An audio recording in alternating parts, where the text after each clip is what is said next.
علیکم، میں امداد سومرو ایک بار پھر ایک حساس معاملے پر بات کرنے جا رہا ہوں. وہی حساس معاملہ جس پر میں نے 17 ستمبر کو ولاگ کیا تھا اور میں نے گزارش یہ کی تھی کہ 8 جج صاحبان، مخصوص نشستوں کا فیصلہ کرنے والے 8 جج صاحبان، بلکہ مخصوص نشستیں اور باقی ساری سیٹیں پی ٹی آئی کو دینے کا فیصلہ دینے والے جج صاحبان کسی جال میں پھنس گئے ہوئے. اب اسی معاملے کو لے کر چیف جسٹس آف پاکستان نے 9 سوالات کھڑے کر دیے ہیں اور ان سوالوں کا جواب مانگا ہے انہوں نے رجسٹرار سپریم کورٹ سے. کیا سوال ہیں اور ان کا جواب آنے کے بعد اگر جواب وہ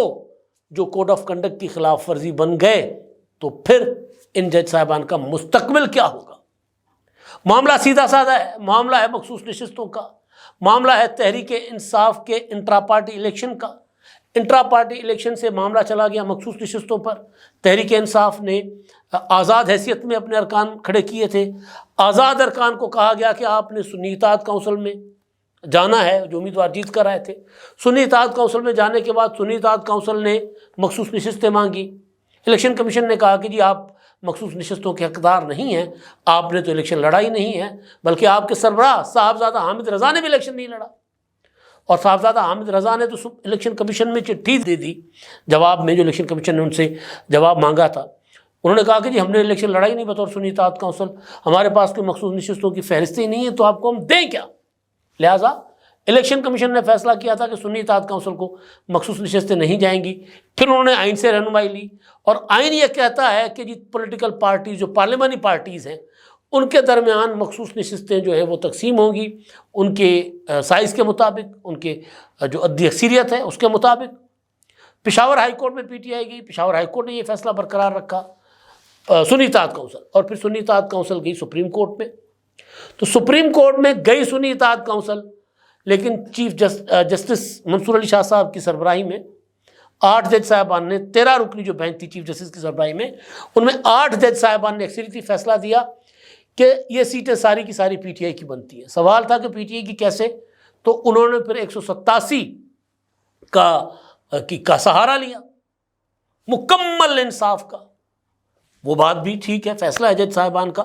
لیکن اس کے بعد پھر خود فیصلے میں لکھا جج صاحبان نے کہ election commission P T I کو مخصوص نشستیں دے گی، لیکن اس سے پہلے جو 80 ارکان ہیں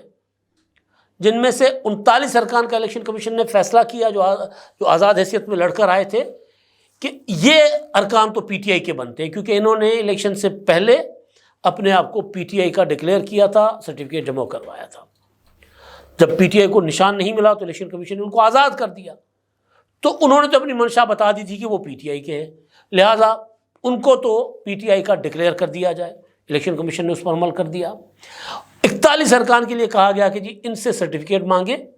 اور ان سے پوچھیں کہ کون سی جماعت میں جانا چاہ رہے ہیں. پھر 15 دن کا ایک پروسیس، بلکہ تقریباً 15 دن سے بھی زیادہ کا پروسیس ایک دیا گیا، 21 دن کا پروسیس دیا گیا.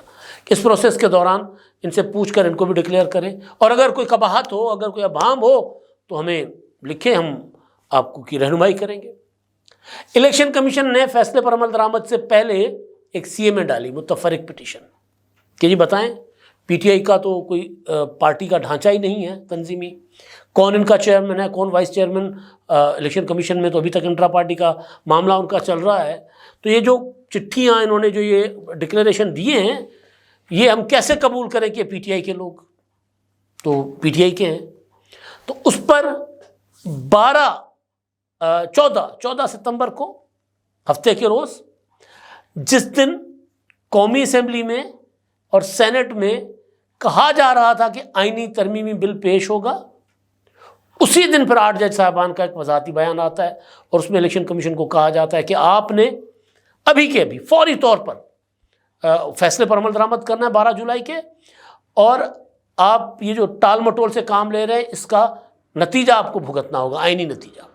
اور بھی کافی ساری چیزیں تھیں. یہ بھی کہا گیا کہ جی بیرسٹر گوہر کو آپ نے پارٹی کا چیئرمین اور عمر ایوب کو جنرل سیکرٹری تسلیم کیا تھا، اب آپ پھر گئے. یہ ہے الیکشن کمیشن نے کہا کہ جی ہم نے تو کبھی تسلیم کیا ہی نہیں ہے. وہ ہفتہ اور آج اتوار ہے، یعنی ایک ہفتہ ایک دن گزر گیا، الیکشن کمیشن نے عمل نہیں کیا. الیکشن کمیشن ابھی تک اس معاملے پر اپنی جو لا ونگ ہے اس سے مشاورت کر رہا ہے. یہ تھا بیک گراؤنڈر. اب اس میں سوال یہ میں نے بھی اٹھایا تھا پہلے دن ہی ہفتے کو کہ کیونکہ میں نے الیکشن کمیشن کے سورسز سے بھی پوچھا تھا، میں نے پوچھا تھا کہ جی کس طرح ہفتے کے اتفاق سے اس دن ہفتے کو بیٹھک بھی تھی، تو میں نے بیٹھک میں بھی سوال اٹھایا تھا کہ بھائی الیکشن کمیشن نے جو سپریم کورٹ کی ہدایت کے مطابق وضاحت مانگی تھی اس 8 جج صاحبان کی، تو اس وضاحت کی سماعت ہونی تھی چیمبر میں، اس کے لیے نوٹسز ہونے تھے. ایسا کچھ ہوا؟ ایسا کچھ نہیں ہوا تھا. تو پھر الیکشن کمیشن کے ڈپٹی رجسٹرار نے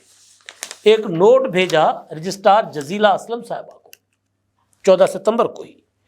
اور انہوں نے کہا کہ جی یہ کب سماعت ہوئی، کیسے ہوئی، کاز لسٹ پر کیوں نہیں آئی،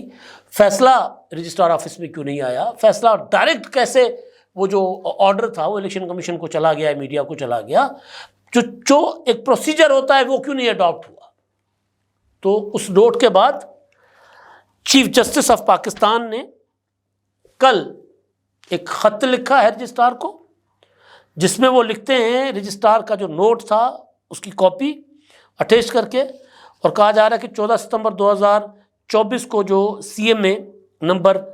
7540 اور 8139 مطلب 7540 اور 8139 کی جو سول اپیلز تھیں ان کے اوپر یہ جو کچھ ہوا ہے یہ کیسے ہوا، جو اس کے متعلق انہوں نے 9 سوالوں کے جواب مانگے. پہلا سوال یہ ہے کہ کب اپلیکیشن فائل ہوئی. دوسرا سوال یہ ہے کہ اپلیکیشنز جو ہیں وہ فکس کیوں نہیں کی گئیں کمیٹی کے سامنے، یعنی پریکٹس اینڈ پروسیجر کمیٹی جو ہے اس کے سامنے کیوں نہیں آئیں. اور تیسرا سوال یہ ہے کہ درخواستیں کیوں نہیں پیش کی گئیں پریکٹس اینڈ پروسیجر کمیٹی کے سامنے، کیسے فکس ہوئیں، کاز لسٹ پر کیوں نہیں آئیں. چوتھا سوال متعلقہ فریقین کو نوٹسز بھیجے گئے تھے، کس چیمبر میں بیٹھ کر یا کس کورٹ روم میں بیٹھ کر سماعت ہوئی، کیسے یہ سنا گیا. چھٹا سوال کیوں آرڈر جاری کرنے کے لیے کاز لسٹ جاری نہیں کی گئی. پھر فیصلہ، ساتواں سوال ہے کہ فیصلہ جو اعلان ہوتا ہے نا، فیصلے کا اناؤنسمنٹ ہوتی ہے فیصلے کی، وہ اس کی کوئی تاریخ کا اعلان ہوا اور کورٹ روم میں کیوں نہیں بتایا گیا. اصل فائل اور آرڈر متعلقہ برانچ میں آنے سے پہلے کیسے جاری ہوئے، یہ سارا کچھ کیسے ہو گیا. اور آخری کس نے جاری کیا حکم کہ ویب سائٹ پر جاری کیا جائے، یعنی متعلقہ سارا پروسیس ایڈاپٹ کرنے کے بغیر یہ کیسے آرڈر جو ہے براہ راست جاری ہو گیا. جس نے سی ایم اے دائر کی اس کو نوٹسز گئے، اور پھر پریکٹس اینڈ پروسیجر کمیٹی میں معاملہ لایا گیا کہ آئی ہے اس کو کیا کرنا ہے. پھر سماعت ہوئی کہ نہیں ہوئی، ہوئی تو کہاں ہوئی، کس کورٹ روم میں ہوئی، کس چیمبر میں ہوئی. اب جو اطلاعات ہیں سپریم کورٹ سے وہ یہ ہیں کہ ایسا کچھ بھی نہیں ہوا، اور الیکشن کمیشن آن ریکارڈ ہے کہ ہمیں کوئی نوٹسز نہیں آئے.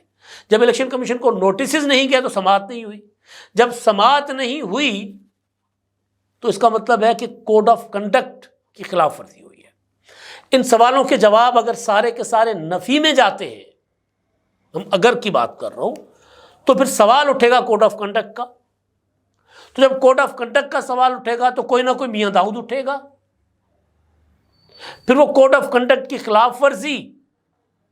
یا کسی ایک پولیٹیکل پارٹی کو فائدہ پہنچانے کے الزام میں میاں داؤد جیسا کوئی وکیل وہ میدان میں آئے گا، وہ ایک ریفرنس فائل کر دے گا سپریم جوڈیشل کونسل میں کہ جی دیکھیں یہ جج صاحبان نے کوڈ آف کنڈکٹ کی خلاف ورزی کی ہے. ایک تو فیصلہ غیر آئینی دیا، جس فیصلے کو بینچ میں شامل 2 قابل احترام جج صاحبان جس میں چیف جسٹس اور جسٹس امین الدین صاحب اس کو آئین ری رائٹ کرنے کے مترادف قرار دے چکے ہوئے ہیں اپنے اختلافی نوٹ میں، اپنے اقلیتی فیصلے میں. اور اس فیصلے پر عمل درآمد کے لیے جج صاحبان بغیر سنے آرڈر جاری کر رہے ہیں. تو یہ میاں داؤد جیسا کوئی وکیل آئے گا اور جا کر یہ ریفرنس دائر کر دے گا. تو پھر میرا سوال جو میں نے 17 ستمبر کو اپنے ویلاگ میں کیا تھا کہ کہیں یہ جج صاحبان کسی کے جال میں تو نہیں پھنس گئے.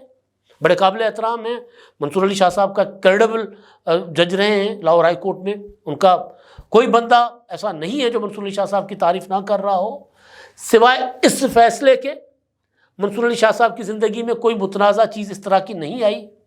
یہ فیصلہ کیونکہ ظاہر ہے ایک پارٹی فریق ہی نہیں ہے، نہ حقدار نہ دعوے دار، ان کو سیٹیں دے دینا تو تنازع تو کھڑا ہو گیا، اور فیصلہ بھی ایسا جس پر الیکشن کمیشن عمل درآمد نہیں کر رہا، جس پر اسپیکر چٹھی لکھ چکا الیکشن کمیشن کو کہ اب سیٹیں ہمیں واپس دے دو جن پارٹیوں کو دی گئی تھی۔ پی ٹی آئی کل پھر سپریم کورٹ میں گئی ہے کہ جی ایک بار پھر وضاحت بتائی جائے ہمیں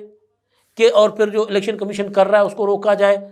جو اسپیکر کا خط ہے اس کے اوپر کہ الیکشن کمیشن عمل درآمد کرتے ہوئے مخصوص سیٹیں مسلم لیگ نون peoples party J U I یعنی سنی اتحاد کونسل کے علاوہ کسی اور کو نہ دے دے۔ اسپیکر قومی اسمبلی 2 روز پہلے اپنا جو پارلیمانی پوزیشن ہے، پارٹی پوزیشن پارلیمنٹ کے اندر، قومی اسمبلی کے اندر، وہ جاری کر چکے ہیں، جس میں پی ٹی آئی کا صفایا کر کے سنی اتحاد کونسل کو جو ہے وہ دی گئی ہے 80 کی 80 سیٹیں۔ تو یہ دوبارہ ادھر چلے گئے ہیں۔ ایسا کون سا فیصلہ ہوتا ہے جس میں توہین عدالت کی درخواست تو سن رکھی ہے، لیکن جس کے فیصلے کے لیے بار بار وضاحتوں کے لیے جانا پڑے؟ تو 8 جج صاحبان ایک ایسے سیاسی معاملے پر فیصلہ دے کر مجھے لگ رہا ہے پھنس گئے کہ اب ان کی اپنی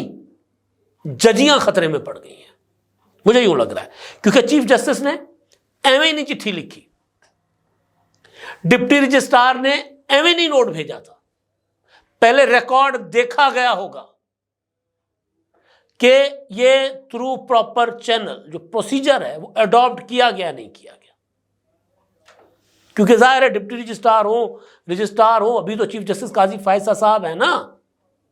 ابھی وہ 31-32 دن ہیں، 33 دن بلکہ 32 دن وہ ہیں ابھی، تو وہ ان کے احکامات یا ان کی مشاورت یا ان کے ایڈوائز کے اوپر چل رہے ہوں گے۔ تو ڈپٹی رجسٹرار سے ایک نوٹ لکھوایا گیا رجسٹرار کو، پھر رجسٹرار اس نوٹ کی بنیاد پر چیف جسٹس صاحب نے رجسٹرار سے 9 سوالوں کے جواب مانگے ہیں، اور یہ سب کچھ کرنے سے پہلے یقیناً چھان پٹک کی گئی ہوگی کہ کہیں کسی کونے خدرے میں، کسی چیمبر میں، کسی جگہ بیٹھ کر کوئی سماعت تو نہیں ہوئی، تو جواب نفی میں آیا ہوگا، تب جا کر چیف جسٹس صاحب نے یہ کیا ہوگا، اور بات سیدھی ہے، لڑائی ہے دریا کے اندر۔ اور یہ 8 جج صاحبان، منصور علی شاہ صاحب کو چیف جسٹس بننا ہے، اس کے لیے منصور علی شاہ صاحب نے مخصوص نشستوں کا فیصلہ دے کر حکومت سے 2/3 میجورٹی چھینی، کیونکہ کہا یہ جا رہا تھا، بلکہ منصور علی شاہ صاحب کو بتایا گیا تھا کہ ہم چیف جسٹس کی مدت ملازمت کا تعین کرنے جا رہے ہیں 3 سال، تو ظاہر اس کے بعد کہا یہ جا رہا ہے کہ منصور علی شاہ صاحب نے باقی ججوں کو ساتھ ملا کر ایک ایسا فیصلہ دیا جس میں ان کی پوری زندگی جو ذات جو کبھی متنازع نہیں تھی متنازع ہو گئی۔ تو لڑائی ہے، تو اس لڑائی میں ظاہر ہے 8 جج صاحبان کا فیصلہ، تو پھر دوسرا فریق تو چیف جسٹس ہے نا، قاضی فائز صاحب، تو انہوں نے یہ سارا کچھ کر دیا ہے، انہوں نے ان کے ہاتھ ایک ایسا بٹیرا آ گیا ہے جو ظاہر وہ ہاتھ سے جانے نہیں دیں گے،